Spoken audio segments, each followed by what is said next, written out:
I don't know how or why you're travelling to Doggerland, or if you're already there, but it's not my job to know. My job is to help you survive and maybe even thrive. My name is Louise, I'm an archaeologist, and this is your travel guide to the lost landmass of Doggerland about 10,000 years ago. Timestamps are available if you are in a rush or already stranded with what I assume is the last of your battery and somehow still having internet connection. Thank you for trusting me with it. This is written using the best available archaeological evidence, however archaeology does have its limits, so if you get there and something is wrong, please feel free to send me a postcard. This video will cover the landscape, what you may eat, what may eat you, the people you'll encounter, and how to fit into this world. I really do hope you survive, as otherwise it'll be bad for my channel, so good luck, let's get into it.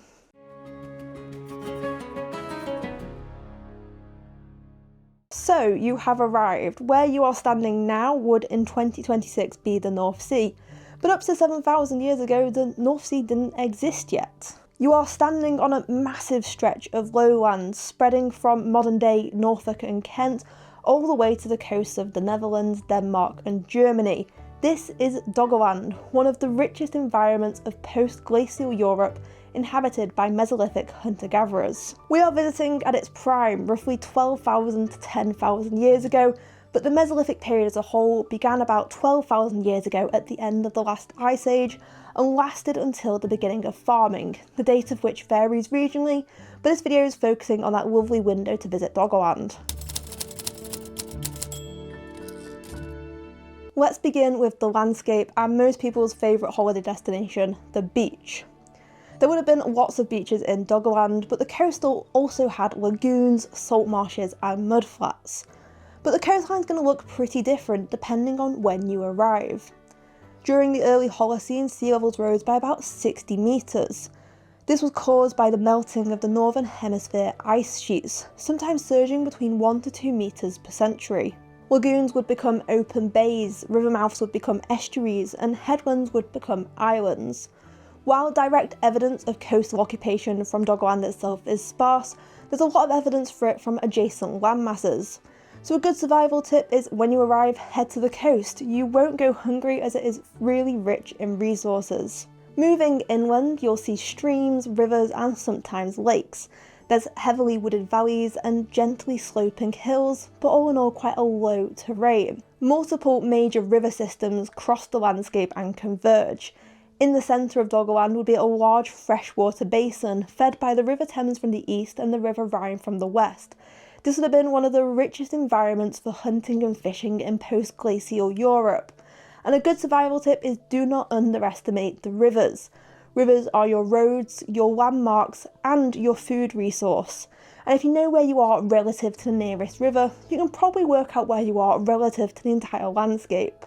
Recent research has confirmed that Doggerland actually had temperate forests of birch, hazel and oak much earlier than we thought, from about 16,000 years ago. They even found wingnut, a tree thought extinct in the region for 400,000 years. These findings suggest that Doggerland was a northern refugia, a hospitable warm pocket outside of traditional Ice Age safe zones. This allowed animals, plants and humans to thrive long before forests spread to Britain and mainland Europe. Another good survival tip is make practical use of trees. Many trees, such as lime, lend themselves really well to making canoes and paddles. Willow and dogwood are great for weaving traps, and reeds make ideal ground and hut covers. So what's the weather like? You are in the early Holocene, the warming period following the last glacial maximum. Temperatures rose dramatically, ending the cold tundra conditions.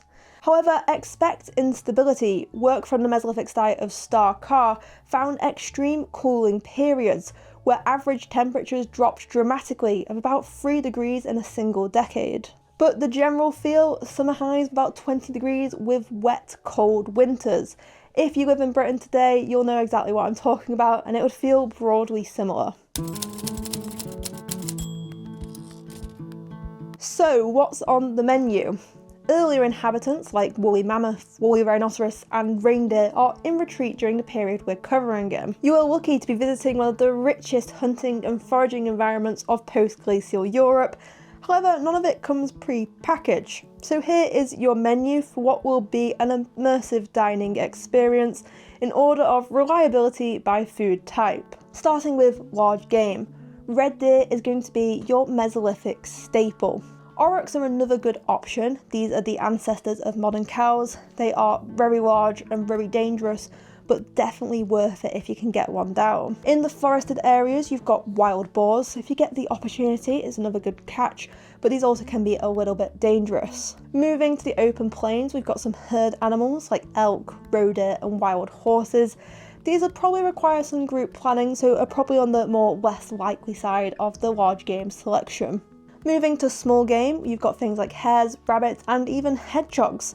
Mesolithic communities would have definitely known how to make strong cordage by braiding fibres and preparing animal sinews, so they almost definitely could have set snares and traps for these. There's also quite a lot of bird options. You've got forest species like woodcock, wood pigeon, hawks, and blackbirds.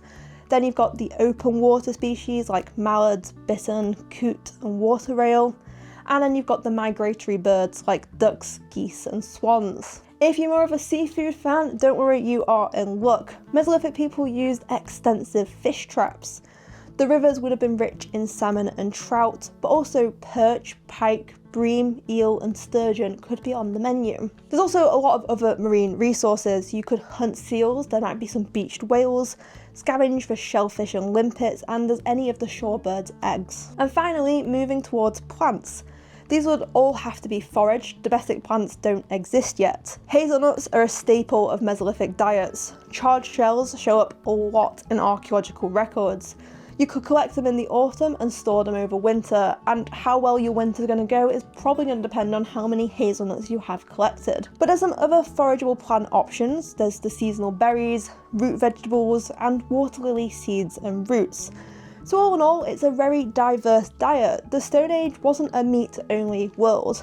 So that's what you may eat, but now onto the other end of the food chain with what may eat you.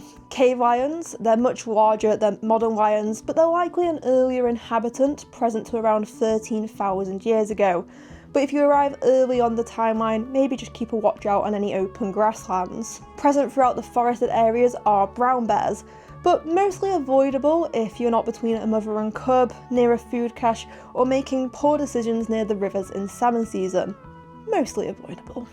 Aurochs and wild boars, while they may not eat you exactly, they can kill you. Aurochs are massive, up to 2 meters high at the shoulders, and boars are fast, unpredictable, and tusked. I'd recommend hunting in groups. And wolves. Human and wolves had a complex relationship, possibly in the early stages of domestication, but a wild wolf can definitely kill you.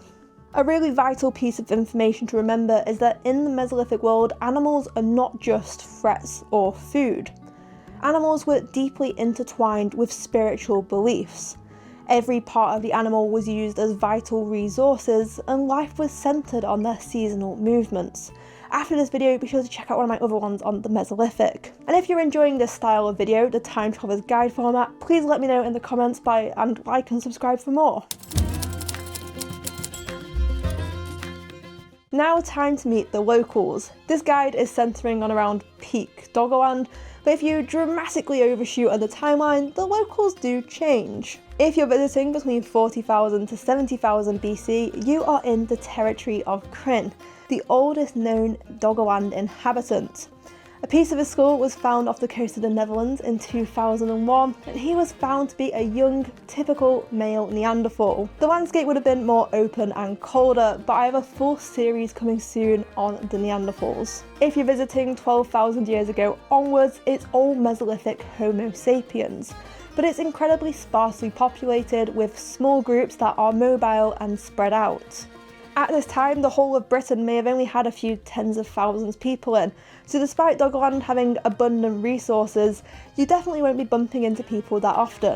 In 1931, a trawler off the coast of Norfolk dredged up this beautifully worked antler harpoon, and this was the catalytic proof that Doggerland existed and had people living there that had the knowledge to make these sorts of items. The harpoon was attributed to the Maglemosium, an early Mesolithic culture in Northern Europe. Some groups had domesticated dogs and were mainly nomadic, but there's some evidence for some permanent seasonal occupation. So how would you fit in with these people? I'm only going to go into it briefly here to give you the essentials, but if you would like a wider Mesolithic time traveller's guide, do let me know in the comments. In terms of what to wear, it is going to be animal hides, but not just a loincloth. These would be fitted and very functional, well-made items suited for a wet and cold climate. They'd probably be using the red deer or oryx hides, and they'd be processed with scraper tools. Plant fibre would be used to make cordage to help create baskets for you to carry things around in. In terms of where you're going to sleep, the shelters are lightweight and portable, wooden frames with hide or reed coverings. No permanent architecture is known in Doggerland, but we have got some evidence of Storegga, which has some post-hole structure and wooden platforms across the lake's edge. In terms of beliefs, like I said before, they are deeply rooted in nature, so respect kills and follow their leads. There is evidence of symbolic behaviour is growing, but the Mesolithic has been previously an understudied area of archaeology. In terms of your daily activities, it's going to be move, hunt, gather, make, repair, sleep and repeat. The landscape is the structure of life and the calendar for you. Now we're getting to the later stage of the period. Imagine you've been to Doggerland for some time, you know the landscape, you know your way around. And if you've come at different points over generations, you'll notice the land has started shrinking. This has been going on for thousands of years. There was a headland that became an island and is now only a sandbar. Then at 6200 BC, disaster happens. Undersea earthquakes off Norway cause a massive seabed slide known as the Storegga slide, causing a catastrophic tsunami.